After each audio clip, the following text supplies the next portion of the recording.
Hello అండి. అందరికీ నమస్కారం. ఈరోజు మళ్ళీ ఒక మంచి కథతో మీ ముందుకొచ్చేసాను. కథ పేరు 'గుండెలోని వాన'. ఈ కథను రచించిన వారు అత్తలూరి విజయలక్ష్మి గారు. ఇంకా కథ మొదలుపెట్టేస్తున్నానండి. సుశీలమ్మ, రాత్రి మా అబ్బాయి ఆలస్యంగా ఇంటికొచ్చాడు. అప్పుడు చూస్తే మీ ఇంటి కిటికీ తలుపు తెరిచే ఉందట. అదేంటమ్మా, ఒక్కదానివే ఉంటావు, అలా తెరిచి పడుకుంటే ఎలా? పెరట్లో బట్టలారేస్తున్న సుశీలని ప్రహరీ గోడ దగ్గర నిలబడి అడిగింది పక్కింటి విశాలాక్షి. సుశీల నవ్వింది. నాకేం భయం విశాల, నా వయసు 65.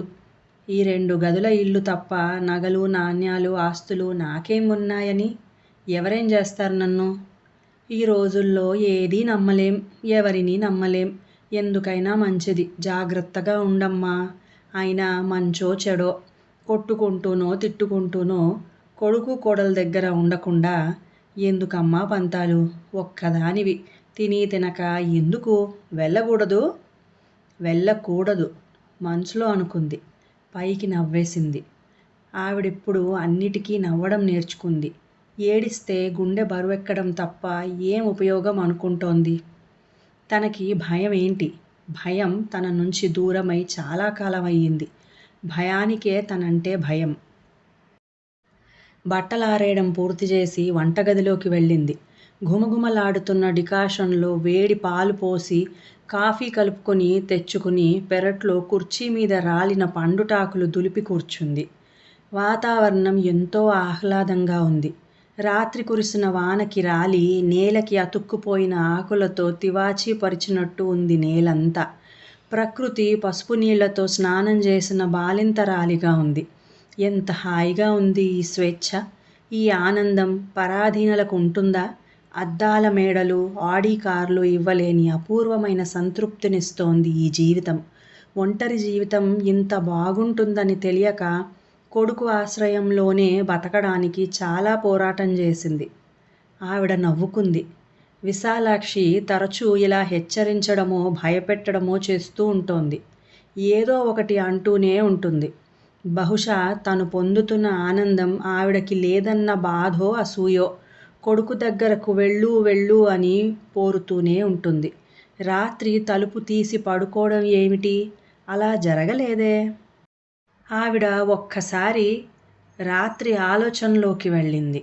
కానీ ఎంత ఆలోచించినా తను కిటికీ తలుపులు తీసి పడుకున్నట్లు గుర్తులేదు. చాలాసేపు నిద్ర పట్టక అలా వర్షంలోకి చూస్తూ కూర్చుంది. కానీ పడుకునే ముందు తలుపులు వేసిందే. నిజానికి ఆవిడకి నిద్రలేమి లేదు. ఒక్క ఆకు కూడా కదలనని మొరాయిస్తున్న చెట్లు ఒక్క గాలి తెరను కూడా లోపలికి పంపకున్నా ఒళ్ళంతా చెమటతో తడిసిపోయిన, మానసికంగా అస్థిమితంగా ఉన్న ఆలోచనలు జోరీగల్లా ముసురుకుంటూ రొదపెడుతున్న ఆవిడని నిద్రాదేవి మాత్రం ఆదరిస్తూనే ఉంది. రాత్రి 11 గంటల దాకా టీవీ చూస్తూనో ఏ భగవద్గీతో చదువుకుంటూనో కాలక్షేపం చేసి 11 కాగానే లైట్స్ ఆఫ్ చేసి మంచం మీద వాల్తుంది. ఓం నమః శివాయ అని 3 సార్లు స్మరణ చేసి కళ్ళు మూసుకోగానే నిద్ర పట్టేస్తుంది. తిరిగి 5 గంటలకి టంచనుగా లేస్తుంది. అలాంటిది రాత్రి ఎందుకో నిద్ర పట్టలేదు. ఉధృతంగా వాన కురుస్తుంటే కిటికీ రెక్క తెరిచి చూస్తూ కూర్చుంది. వాన వస్తే ఎన్నో జ్ఞాపకాలు ఉసుళ్లలా ముసురుకుంటాయి. వాటిలో కొన్ని తీయటి జ్ఞాపకాలు. అవి వివాహమయ్యి కాపురానికి వచ్చిన దగ్గర్నుంచి పిల్లలు పుట్టి వాళ్ళకి 10 ఏళ్ళు వచ్చిందాకా పొందినవి. మరికొన్ని చేదు జ్ఞాపకాలు. అవి ఎంతో ప్రేమించిన భర్త తనని ఒంటరిగా వదిలి వెళ్ళిపోయి బాధ్యతల బరువు మోస్తున్నప్పటివి. బాధ్యతలు సక్రమంగానే నిర్వర్తించింది. అదేంటో పిల్లలే అక్రమంగా తయారయ్యారు. ఇద్దరికిద్దరూ స్వార్థపరులు. కూతురు పెళ్ళయ్యాక పరాయిది అవుతుంది. ఈ నిజం ఒప్పుకోగలదు. కానీ కొడుకు ఎందుకు పరాయివాడయ్యాడు? చిన్నప్పట్నుంచి పెంచిన ఆయాని కూడా గుర్తుంచుకుని ఆప్యాయంగా పలకరించిన తండ్రికి పుట్టిన పిల్లలు ఇలా ఎలా తయారయ్యారు? తల్లినే మర్చిపోగలిగారంటే ఎంత విషాదం! అత్తగారు ఆయన చిన్నప్పుడు పోతే ఆయా చేతుల్లో పెరిగాడు. ఆవిడ కూడా ఎంతో ప్రేమగా పెంచింది. ఆ కృతజ్ఞతతో ఆవిడ బతికినన్నాళ్ళు తన భర్త ఆయాని కనిపెట్టి ఉన్నాడు. అలాంటిది ఆయన రక్తం పంచుకు పుట్టిన పిల్లలు కన్న తల్లినే మర్చిపోయారు. ఇది ఎలా సాధ్యం? అలా ఆలోచిస్తూ కూర్చుంటే చల్లగాలి మొహాన్ని తడిమి ఓదార్చింది. వానచుక్కలు చెంపలని మీటి ఇది జీవితం ఇలాగే ఉంటుంది అని నచ్చజెప్పాయి. ఆ సాంత్వనలో తడిసిపోతూ కూర్చుంది. అదేంటో పిల్లలు పెళ్ళిళ్ళయ్యాకో, ఉద్యోగాలు వచ్చాకో మారిపోయి తల్లిదండ్రులను బాధపెడతారు. కానీ తన పిల్లలు పెరుగుతూనే దుర్మార్గంగా పెరిగారు. చిన్నప్పట్నుంచి స్వార్థమే. అంత స్వార్థం తనకీ లేదు, ఆయనకీ లేదు. వీళ్ళకి ఎలా వచ్చింది? ఇందులో తప్పెవరిది? తనదా? ఆయనదా? ఆయన ఎంత ప్రేమించేవారు పిల్లల్ని. వాళ్ళు ఏది అడిగినా లేదు, కాదు అనలేదు. వీళ్ళే ప్రతి విషయంలో దురాశకు పోయి తండ్రిని ఎంత మాట పడితే అంత మాట అనేలా తయారయ్యారు. ఆ బాధ తట్టుకోలేకనేమో ఆయన గుండె చాలా త్వరగా ఆగిపోయింది. అప్పట్నుంచి తన గుండెలో తడి ఆరిపోయింది. ఆలోచనలు వదిలించుకుని ఖాళీ అయిన కాఫీ కప్పు తీసుకుని వంటగదిలోకి వెళ్ళి వంటకి ఉపక్రమించింది. సాయంత్రం విశాలాక్షి ఇంట్లోకొచ్చింది. ఇవాళ రాత్రి మళ్ళీ వాన ఉందిట. వార్తల్లో చెప్పారు. అన్నట్టు నీ కోడలికి ఆరోగ్యం బాగాలేదుట. నీ కొడుకు ఒక్కడే ఇబ్బంది పడుతున్నట్ట. వంట మనిషి మానేసిందిట. మరో మనిషి దొరకలేదుట. పిల్లల్ని స్కూల్లో దింపడం, భార్యకి మందులివ్వటం, వంట చేసుకోవడం, ఆఫీస్ పని చేసుకోవడం చాలా కష్టంగా ఉందని మా అబ్బాయితో చెప్పాడట. పాపం పిల్లాడు ఎంత ఇబ్బంది పడుతున్నాడో. వెళ్ళొచ్చు గదమ్మా, మరీ ఇంత పంతమేమిటి నీకు? అవునా అన్నట్టు ఆవిడ వైపు చూసింది. సుశీల మాతృహృదయం తల్లడిల్లిపోయింది. ఉన్నపాటున రెక్కలొచ్చి ఎగిరిపోతే ఎంత బాగుండు అనిపించింది. నల్లగండ్లా వెళ్ళడం అంటే మాటలా? కనీసం 2 బస్సులు మారాలి.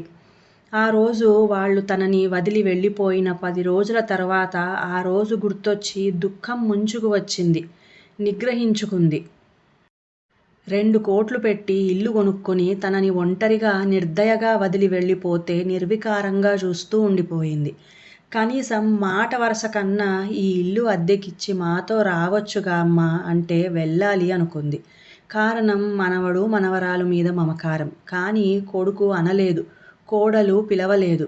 అయినా నా పిల్లలే గదా, పిలిచేదేమిటి అనుకుని 10 రోజులు గడవగానే పిల్లల్ని చూడాలని 30 మైళ్ళు 2 బస్సులు మారి వెళ్ళి బలవంతంగా వాళ్ళకి ఇష్టం లేకపోయినా అక్కడే 2 రోజులు ఉండి పుట్టెడు దుఃఖాన్ని వెంట పెట్టుకుని వచ్చింది. ఈ వయసులో అంత దూరం నుంచి రాకపోతే కొంపలేం అంటుకుంటాయి? నువ్వు తిరిగి సవ్యంగా ఊరు చేరేదాకా మాకు టెన్షన్. ఇంకెప్పుడూ రాకు, నాకు వీలైనప్పుడు నేనే వస్తాలే పిల్లల్ని తీసుకుని అంటున్న కొడుకు మాటలకి నిర్ఘాంతపోయింది. తర్వాత వాళ్ల వైపు పరుగులు పెట్టే మనసుని బలవంతంగా నిగ్రహించుకుంది. కొంతకాలం ఇల్లంతా శూన్యం ఆవరించి దుఃఖం వచ్చేది. ఇప్పుడు అలవాటయ్యింది. ఇదంతా జరిగి 2 ఏళ్లు కావస్తోంది. రావటానికి కొడుక్కి వీలు కాలేదు. ఆవిడకి కళ్ళల్లో నీళ్లు రాలేదు. అంతే. ఎడారిలో నీళ్లుండవు. మమతలు, బంధాలు లేని గుండెల్లో తడి ఉండదు. సుశీల ఇప్పుడు సున్నితమైన తల్లి మనసును కోల్పోయింది. ఆమె గుండె రాటుదేలింది. దేనికి భయం లేదు, కంగారు లేదు. అన్ని పనులు కూల్గా చేసుకుంటోంది. ఇదివరకు చెక్కు మీద సంతకం చేయడం తప్ప ఇంకోటి తెలియదావిడకి. ఇప్పుడు సేవింగ్స్ అకౌంట్కి, కరెంట్ అకౌంట్కి, ఫిక్స్డ్ డిపాజిట్కి తేడా తెలుసు. ఇదివరకు తనకి పెన్షన్ ఎంత వస్తోందో కూడా తెలిసేది కాదు. ఇప్పుడు పైసా దగ్గర నుంచి లెక్క తెలుసు. తన దగ్గర భర్త వదిలిపెట్టిపోయిన 20 లక్షల్లో కొడుకు అడిగినప్పుడల్లా చెక్కు మీద సంతకం పెట్టగా 5 లక్షలు మిగిలితే ఆవిడే ఎఫ్డి చేసుకుంది. తనకి వచ్చే ఫ్యామిలీ పెన్షన్తో సుఖంగా నిశ్చితంగా ఉంటోంది. ఇప్పుడు ఆ ప్రశాంతత మీద పిడుగు వేసింది విశాలాక్షి. వెళ్ళాలా? తను అనవసరంగా పంతాలకు పోతోందా? వాళ్ళెవరు? కన్న కొడుకు, మనవడు, మనవరాలు. కోడలు పరాయి పిల్ల అయినా తన ఇంటికి వచ్చాక తన పిల్లే అనుకుని ప్రేమగా చూసుకుంది. ఆ ప్రేమను ఆ పిల్ల నిలుపుకోలేదు. తనని ఇంట్లో ఒక పనికిరాని వస్తువుగా చూసింది. అవమానించింది, విసుక్కుంది. తన అవసరం వాళ్ళకి లేదని మాటలతో, చేతలతో తేటతెల్లం చేసింది. చిన్నపిల్ల ఏదో తెలివి తక్కువగా ప్రవర్తించింది. తను పెద్దది, ఆ పిల్లతో సమానంగా ప్రవర్తిస్తే ఇంకా ఈ పెద్దతనానికి అర్థం ఏముంది?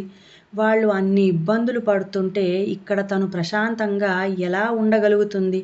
ఘర్షణ, ఘర్షణ. మమకారానికి, ఆత్మాభిమానానికి మధ్య ఘర్షణ. విశాలాక్షి ప్రశాంతంగా ఉన్న గుండెల్లో అలజడి రేపి వెళ్ళిపోయింది. సుశీల మనస్సు ఊయల ఊగుతోంది. వెళ్ళనా వద్దా అని.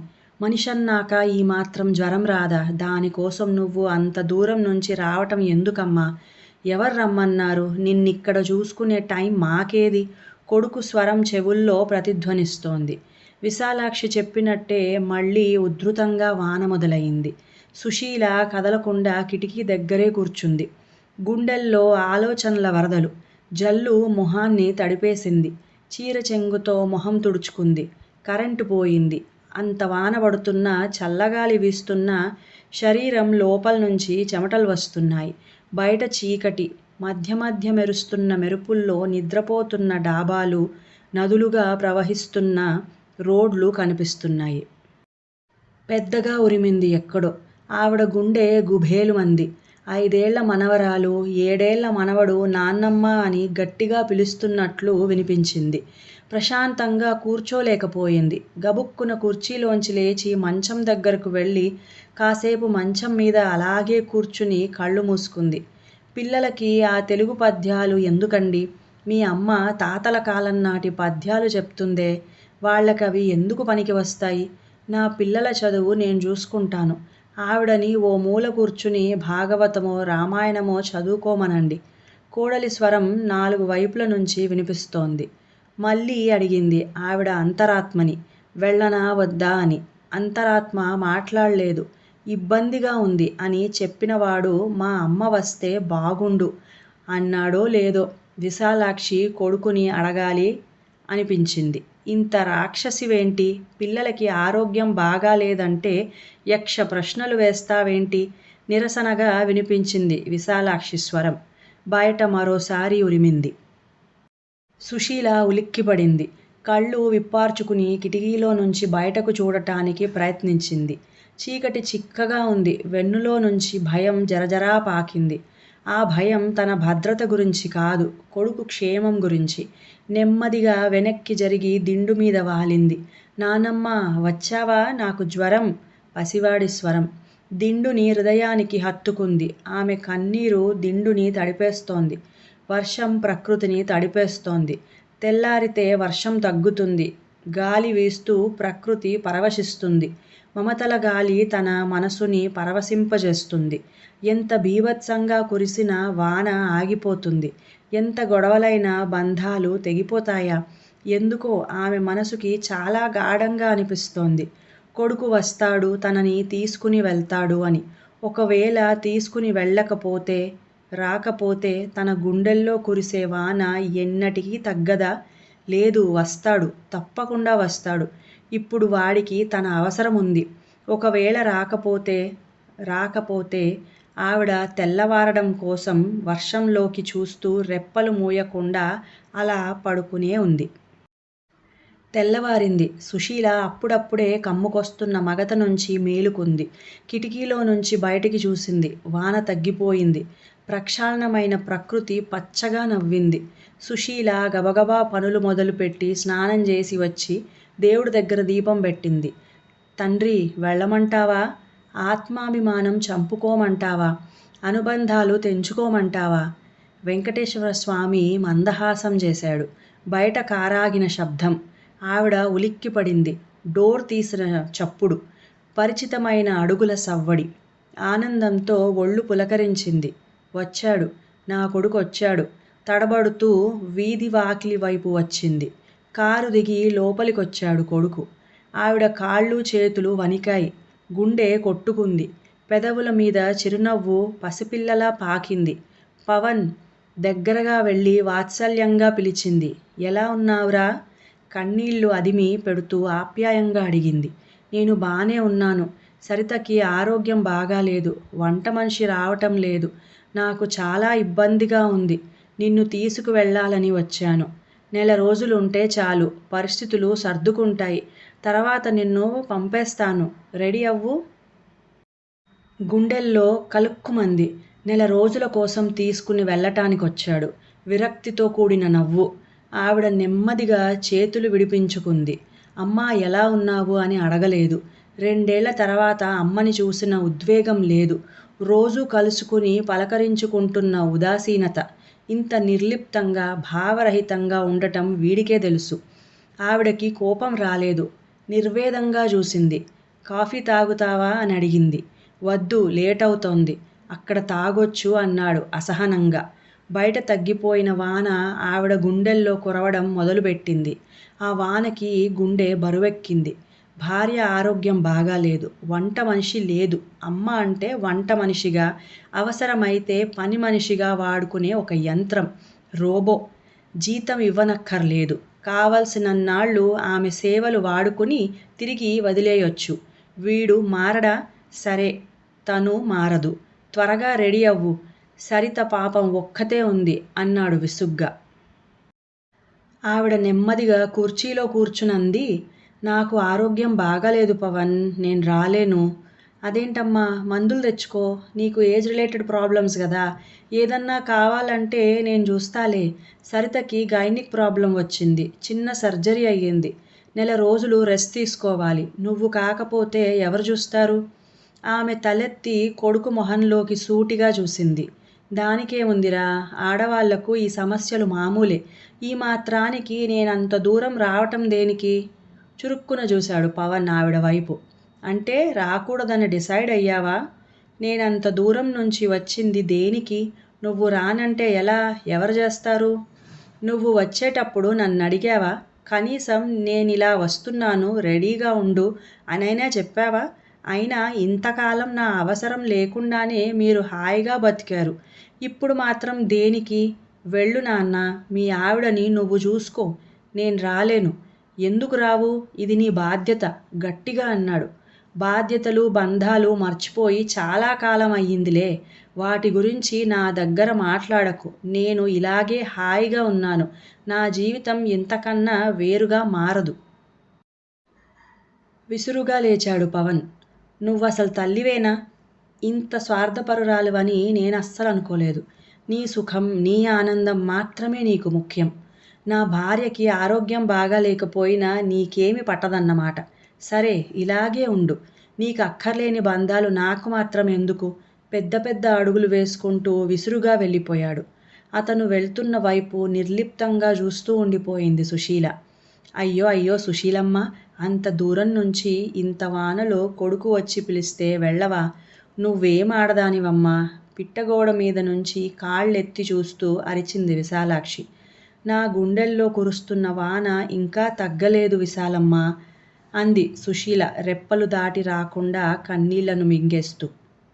ఇంకా కథ సమాప్తం. ఈ కథ మీకు నచ్చినట్లయితే ప్లీజ్ లైక్ చేయండి, షేర్ చేయండి, మంచి కామెంట్ కూడా పెట్టండి. అలాగే నా సంగీతం ఛానల్ సాగరిక సంగీత మండలి ఛానల్ని కూడా సబ్స్క్రైబ్ చేసుకొని మంచి భక్తిరసమైన పాటల్ని వినండి. ఇంకా సెలవు.